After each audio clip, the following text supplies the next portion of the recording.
हाँ, तो आज आप लोग 2-3 दिन से पढ़ रहे थे एक पत्र की आत्मकथा। इसको आप अच्छी तरह से समझ गए ना? और देखिए ये अंकित जो है आज लेटर बॉक्स भी बना के लाया है, दिखाओ सबको। ये देखो, अच्छा है? तो अंकित के लिए एक जोरदार ताली हो जाए। Very good. इसी तरह से अच्छा चीज़ बनाना है। जाइए, आप बैठ जाइए। हाँ, तो आप एक पत्र की आत्मकथा, पत्र अपनी आत्मकथा को सुनाए। आप लोग समझ गए ना? तो फिर से एक बार हम लोग रिवीजन कर लेते हैं कि किस तरह से पहले पत्र लिखाता है। क्या होता है? फिर उसको हम लोग लेटर बॉक्स में डालते हैं। लेटर बॉक्स को हिंदी में क्या कहते हैं? पत्र पेटी। क्या कहते हैं? पत्र पेटी। उसको हम लोग पोस्ट बॉक्स भी बोलते हैं। क्या बोलते हैं? फिर वो उस क्षेत्र में जो डाकघर होता है वहाँ जाता है, ठीक है? और वहाँ पे जो स्टाम्प होता है ना, टिकट, उसमें सील मोहर लगता है। अगर स्टाम्प में सील मोहर नहीं लगे, ठप ठप ठप पड़ी थी ना, अगर वो नहीं लगेगा तो उस टिकट को कोई भी वहाँ से हटा के दूसरे लेटर में साट देगा। तो इससे सरकार को नुकसान होगा ना। इस स्टाम्प से सरकार को फ़ायदा होता है, इसलिए उसमें लगा दिया जाता है ताकि दूसरे लेटर में उसका यूज ना हो। उसके बाद देखो, ये जो है उस क्षेत्र के जिला में भेजा जाता है। समझ गए? उस क्षेत्र का जिला में भेजा जाता है और जिला में उसको फिर से थैला में बांध के जो जिस क्षेत्र में जाना होता है अलग अलग करके RMS में भेजा जाता है। जो बड़े बड़े रेलवे स्टेशन होता है ना, वहाँ मुख्य रूप से रेलवे मेल सर्विस होता है और वहाँ पे उस पत्र को भेजा जाता है। वहाँ पे भी पत्र का छटनी होता है। अगर वो उसी जिला का है तो उस जिला में भेज दिया जाता है, लेकिन अगर वो किसी और राज्य में जाएगा या किसी और देश में जाएगा तो उसको दिशावार छटनी किया जाता है। दिशावार का मतलब कितने दिशा होते हैं? 4। कौन कौन? दक्षिण। Very good. East, west, north, south. समझ गए? तो 4 दिशा। तो दिशा के हिसाब से उसका क्या किया जाता है? छटनी किया जाता है। समझ गए? कहाँ? रेलवे मेल सर्विस में। और उसके बाद जो जिस दिशा में जाने का रहता है उसको ट्रेन में या हवाई जहाज में भेज दिया जाता है। समझ गए? पहले तुम पढ़े होगे अध्याय में, पहले जब ट्रेन या हवाई जहाज़ की उतनी अच्छी सुविधा नहीं थी तो पानी वाला जहाज़ से पत्र सफ़र करता था ना। इतना तो तुम लोग समझ गए। अब आज अपनी मैडम की भी कहानी सुन लो, उसके बाद आज हम इतना सारा बात भी आप लोगों को बताएंगे, ठीक है? तो आप लोग शांति से सुनिएगा ना। तो सबसे पहले सुनिए, देखिए हम अपनी कहानी आप लोग को सुनाते हैं। जब हमारे यहाँ कोई रिश्तेदार आते थे या हम किसी रिश्तेदार के यहाँ जाते थे, जैसे बच्चे थे तुम लोग के जैसा, तो हम भी तो जाते थे ना नानी घर, अभी भी जाते हैं। तो वहाँ फुफेरा, ममेरा, मौसेरा, भाई बहन से बहुत ज़्यादा लगाव हो जाता था। तो जब हम लोग नानी घर से या किसी रिश्तेदार के घर से वापस आते थे तो हम लोग को कुछ पैसा मिलता था। शोर नहीं करना है, शोर नहीं करना है, चुपचाप सुनो। तो कुछ पैसा मिलता था, कोई 20 रुपया, कोई 50 रुपया, कोई 100 रुपया देता था। तो उस पैसे को हम जमा करते थे, मम्मी को नहीं देते थे। उस पैसे का क्या करते थे? हम पत्र खरीदते थे, लिफाफा, पोस्ट कार्ड और अंतर्देशी। तुम लोग देखे हो पोस्ट कार्ड? कौन कौन पोस्ट कार्ड देखे हो? एक बार ऐसे घुमा दो। पोस्ट कार्ड कौन कौन देखे हो? तुम देखी हो मनीषा? झूठ नहीं हाथ उठाना। देखी हो? देखे हो? कोई नहीं देखे हो? देखो, तुम लोग देखे भी नहीं हो। क्यों नहीं देखे हो? तुम लोग को पता है, क्योंकि आज इंटरनेट का ज़माना है, ईमेल का ज़माना है, मोबाइल का ज़माना है, टेलीफोन का ज़माना है ना? तो हम लोग को जैसा ही कोई रिश्तेदार याद आ जाते हैं, फटाक से मोबाइल लगाते हैं और बात कर लेते हैं। इसलिए हम लोग ना तो पोस्ट कार्ड देख पाए हैं, ना अंतर्देशी और ना ही लिफाफा। आप लोग नहीं देखे ना, पर हम देखे हैं। हमारे ज़माने में जब हम आपके जैसे थे तो टेलीफोन भी सबके पास नहीं था, मोबाइल तो था ही नहीं उस समय। मोबाइल तो बाद में आया ना, पहले टेलीफोन भी नहीं था। तो हम लोग क्या करते थे, उस जो रिश्तेदार पैसे देते थे, तो मैं अपने बारे में बता रही हूँ कि हम जो है उसका पत्र खरीद लेते थे। जैसे 10 पोस्ट कार्ड खरीद लिए, 5 अंतर्देशीय खरीद लिए, 2 लिफाफा खरीद लिए, और उसके बाद पत्र लिखते थे। हम लोग डाकिया का इंतज़ार करते थे। डाकिया को इंग्लिश में क्या बोलते हैं? जोर से बोलिए। हाँ, पोस्टमैन। पोस्टमैन का इंतज़ार करते थे। जब वो आते थे पोस्टमैन, तो उससे पूछते थे आज कोई लेटर भी आया है। इस तरह से इंतज़ार करते थे और पत्र लिखते थे। और पता है आपको, पत्र लिखते लिखते हमारी लिखावट भी अच्छी हो गई थी और लिखने में शुद्धता भी आ गई थी। पत्र लिखने के बहुत फ़ायदे भी हैं।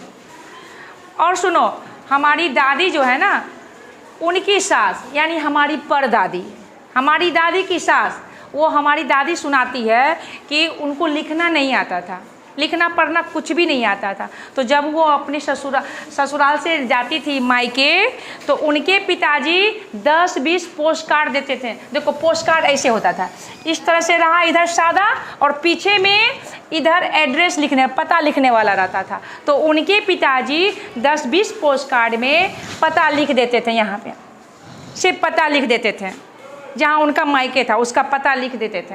और बोलते थे बेटी तुमको लिखने पढ़ने नहीं आता है, तो तुम अगर अच्छी हो, मतलब ठीक हो, अच्छा से रह रही हो, तो तुम वहाँ पे 9 का टिक लगा देना, हम समझ जाएंगे तुम ठीक हो, ठीक से खा पी रही हो, ठीक से रह रही हो।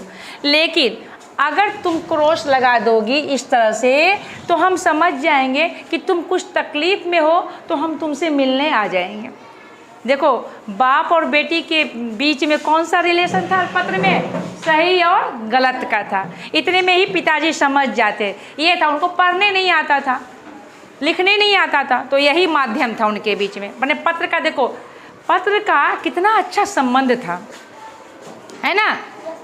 पत्र क्यों लिखते थे? ताकि हम, संचार का माध्यम है, डाक सेवा क्या है?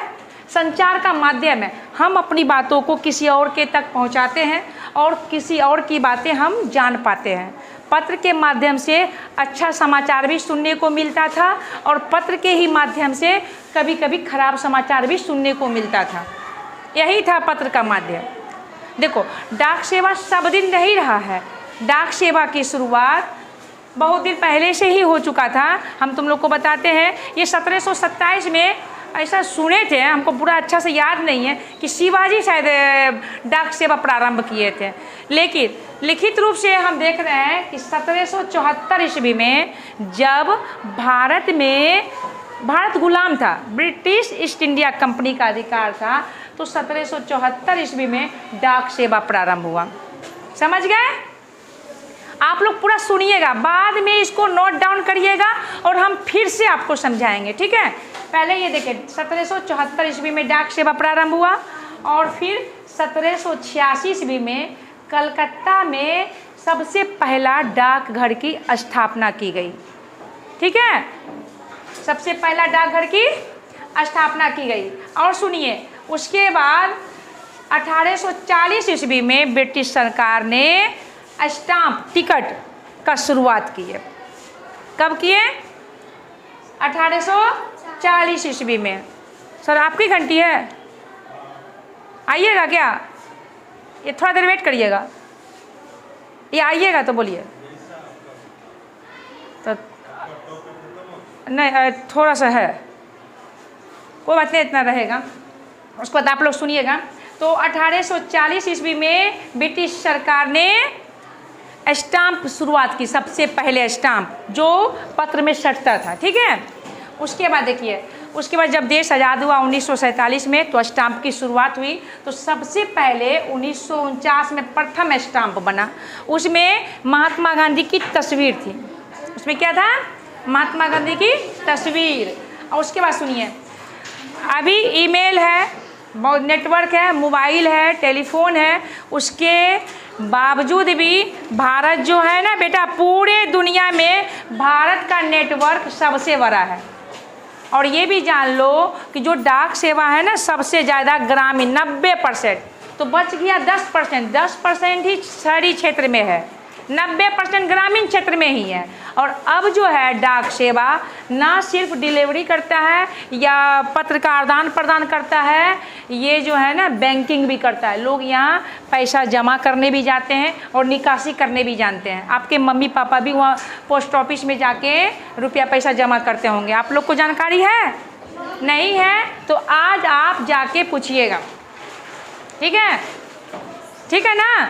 उसके अलावा देखिए, अब बात करते हैं कि भारत में नौ पिन क्षेत्र है। ये भारत में कितने पिन क्षेत्र है? 9 इस तरह से 1 2 3 4 5। तो 8वां जो पिन क्षेत्र है वो बिहार और झारखंड का है। उसी तरह से हर राज्य का बटा हुआ, जैसे पहला है तो दिल्ली हरियाणा क्षेत्र का है, दूसरा है तो उत्तर प्रदेश उत्तराखंड का है। तो उतना हम आपको विस्तार से नहीं अभी बता रहे हैं। और ये 9 जो है ना बेटा, ये भारतीय सेना के लिए आरक्षित है। ये भारतीय सेना के लिए है। 9 नंबर किसके लिए है?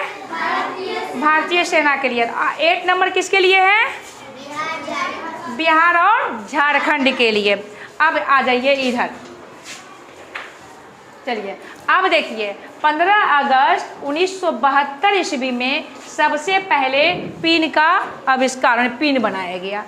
क्योंकि एक ही पता, हर जैसे किसी का नाम है राम लखन यादव, तो उसी में से बहुत सारा राम लखन यादव लेके रहता था, लोग परेशान हो जाते थे। या मैंने एक ही नाम का 10-20 लेटर हो जाता था, एक ही नाम एक ही जगह का, तो पोस्टमैन के लिए काफ़ी चुनौतीपूर्ण कार्य। एक ही राइटिंग लग रहा है या अलग अलग भाषा में है, तो ये चुनौतीपूर्ण कार्य को आसान करने के लिए श्री राम भिकाजी बेलनकर, फिर से बोल रहे हैं, सुनो गौर से, श्री राम भिकाजी बेलनकर ने पिन बनाया। 6 अंक का पिन कोड जो पत्र के लास्ट में लिखा जाता है। कहाँ लिखा जाता है? पत्र के पूरा पता लिखने के बाद लास्ट में लिखा जाता है। अभी मंसूचक का पिन कोड सबको याद है ना? तो बताइए मंसूचक का पिन कोड? हाँ, 851128। Very good. ये 6 अंकों का है। इसमें क्या है, प्रथम जो 3 अंक है 6 अंक का हुआ, तो जो 1 से 3 अंक पहले है वो जो है ना बेटा, वो क्षेत्र के बारे में बताता है कि किस क्षेत्र में जाएगा। समझ गए? वो क्षेत्र को बताता है। और इस क्षेत्र को या तो सेक्शनल कोड कहते हैं या रीजनल कोड कहते हैं। उसको क्या कहते हैं? या तो सेक्शनल कोड या तो रीजनल कोड। और फिर जो अंतिम 3 अंक है, वो अंतिम 3 अंक जो 4 5 6 जो नीचे वाला अंक रहता है, वो डाक कोड या ब्रांच कोड कहलाता है। मैंने वो पोस्ट ऑफिस का कोड रहता है, मेन पोस्ट ऑफिस, फिर उसके अंदर के शाखा का पोस्ट ऑफिस का कोड रहता है, वो जो लास्ट 3 नंबर है। समझ गए? उसके बाद देखो पिन का पूरा फुल नेम देखो। पिन का फुल नेम है पोस्टल इंडेक्स नंबर। बोलो, पोस्टल इंडेक्स नंबर। हिंदी में कहते हैं इसको डाक सूचक संख्या। हिंदी में क्या बोलते हैं? डाक सूचक संख्या। उसके बाद देखो, अब हम आपको समझाएंगे कि जो वो 6 अंकों की संख्या है, हर अंक इम्पोर्टेंस है, उसके बारे में समझाएंगे। जैसे आप लोग मंसूचक के बारे में जानते हैं ना, जानते हैं कितना है मंसूचक का पिन कोड? तो आज हम आपको ये 6 अंक का बारे में बताएंगे। जैसे 8 है ना ये अंक, तो ये 8 क्षेत्र दिशा, जैसे उत्तर जाएगा कि दक्षिण जाएगा कि पूरब जाएगा कि पश्चिम जाएगा, ये पहला अंक वही बताता है, दिशा का ज्ञान देता है। इसको आप अच्छी तरह से समझ लीजिए, ये होमवर्क भी रहेगा, ठीक है। और फिर जो दूसरा अंक होता है, जैसे मंसूचक का पिन कोड में दूसरा अंक 5 है ना, तो ये बताता है कि किस राज्य में जाएगा। ये क्या बताता है? किस राज्य में जाएगा। फिर उसके बाद किस जिला में जाएगा, उसके बाद किस जिला में जाएगा या शहर में जाएगा। समझ गए?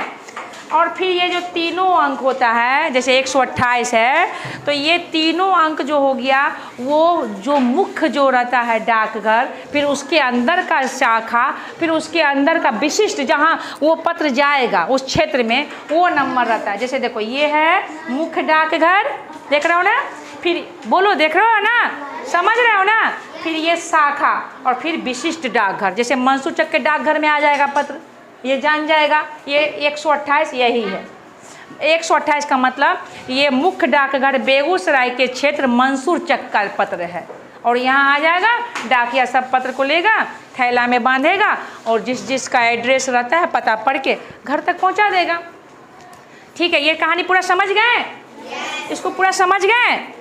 इसको हम फिर से रिवाइज एक बार कर देते हैं। रिवाइज करने से पहले आज हम जानना चाहेंगे कि आप लोग एक एक पत्र लिखिएगा ना अपने रिश्तेदारों को, ठीक है, शौक से। मोबाइल है तो भी, और मोबाइल पे बोल भी देना है कि हम एक पत्र लिख रहे हैं आपके पास, ठीक है? ठीक, चलिए, धन्यवाद।